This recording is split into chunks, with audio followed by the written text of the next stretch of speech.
Hello everyone, welcome to Adam. So आज हम लोग समझने वाले condition of equilibrium. So equilibrium का जो बेसिक मतलब होता है, equilibrium is nothing but balance of forces and moments. So अगर आपने किसी भी एक ऐसे सुना होगा कि ये system of forces is an equilibrium, इसका सिंपल मतलब है कि the forces, there is no net force acting on that system. There is no net force, so no net force और मूवमेंट। इसे आप न्यूमेरिकली ऐसा बोल सकते हैं कि summation of forces in the horizontal direction is zero, summation of forces in the vertical direction is zero, and summation of movement at any point is zero.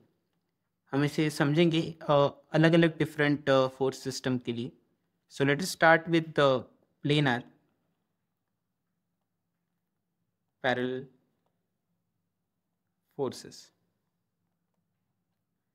So planar parallel forces के लिए हम समझ सकते हैं ऐसे कि let's say अगर ये आपके पास एक बार है और इसमें आपने ये दो फोर्सेस लगा दिए, these are planar parallel forces. But जो आप ये देख सकते होंगे कि there is no net force. Let's say आपने जो एफ लगाया वही एफ यहाँ पे लगाया, so there is no net force in the Y direction और in the x direction.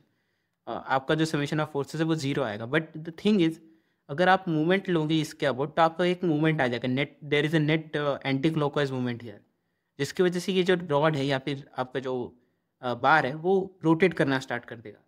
So equilibrium में ऐसा होता है कि there should be no net movement also, so there should be no net movement. So that is why यहाँ पे आपको एक फोर्स ऐसा भी लगाना चाहिए और ऐसा भी, जो एफ मेरे to make it in equilibrium. So अगर ये एक केस है इक्विलिब्रियम के लिए, सो आपको पैरेलल फोर्सेस में आप बोल सकते हैं कि the summation of forces in X direction and Y direction and the movement should be zero. ऐसा नहीं होना चाहिए कि आपका जो नेट मूवमेंट एग्जिस्ट कर रहा है बार में, क्योंकि पैरेलल फोर्सेस के कंडीशन में मतलब अक्सर नेट मूवमेंट एग्जिस्ट करता है। सो आपको ये ध्यान में रखना चाहिए कि there should be no net movement in case of parallel forces. Next हम देखेंगे कि planar concurrent forces. So concurrent के केस में जो होता है कि all the forces are passing through a single point और point of intersection. So let us say कि आपके फोर्सेस कुछ ऐसे हैं, there is F1, F2 and F3। इसमें भी आपको यहाँ पे मूवमेंट देखने नहीं मिलेगा, क्योंकि जैसे कि आपको देख रहा था यहाँ पे, लेकिन यहाँ पे मूवमेंट नहीं मिलेगा क्योंकि ये सिंगल पॉइंट से पास हो रहा है। So there is no net movement. आपको बस यहाँ पे ये इंश्योर करना पड़ेगा there is no net force.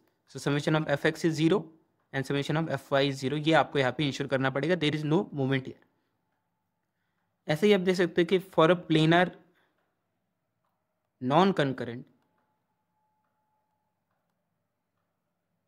And non parallel force system, let's say कि आपका कुछ ऐसा फोर्स सिस्टम बन रहा है on a given bar.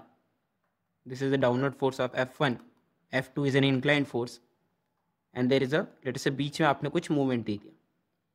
So there there this can be a system. और ऐसा हो सकता है कि कंफ्यूज नहीं करने के लिए आप फोर्स ही ले लो, लेट्स से कि आपका डाउनवर्ड फोर्स भी है।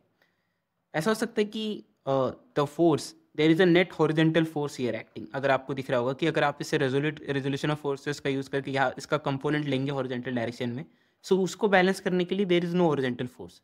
सो इस सिस्टम पे एक नेट फोर्स लग रहा है, इसका मतलब ये सिस्टम इक्विलिब्रियम में नहीं है। So there should be no net force, जैसे हमने बोला है, no movement, no net movement. तो इसमें नेट फोर्स है तो ये सिस्टम इक्विलिब्रियम में नहीं है। तो इसके लिए आपको एक हॉरिजेंटल फोर्स देना पड़ेगा, जिसका जो वैल्यू होगा वो F2 cos थीटा के बराबर होना चाहिए, F2 cos थीटा के बराबर होना चाहिए इन द हॉरिजेंटल डायरेक्शन। तो इस तरह से आप लाइक समझ सकते हो इसको कि for non concurrent and non parallel forces कैसे आप बैलेंस कर सकते हो फोर्सेस को। नेक्स्ट यानी कि non planar forces. So non planar के लिए भी आपको सेम है, बस इसमें ऐड हो जाएगा x in the z direction. Like summation of Fx is 0, summation of Fy is 0, along with summation of Fz is 0 and summation of movement at any point 0 था ही।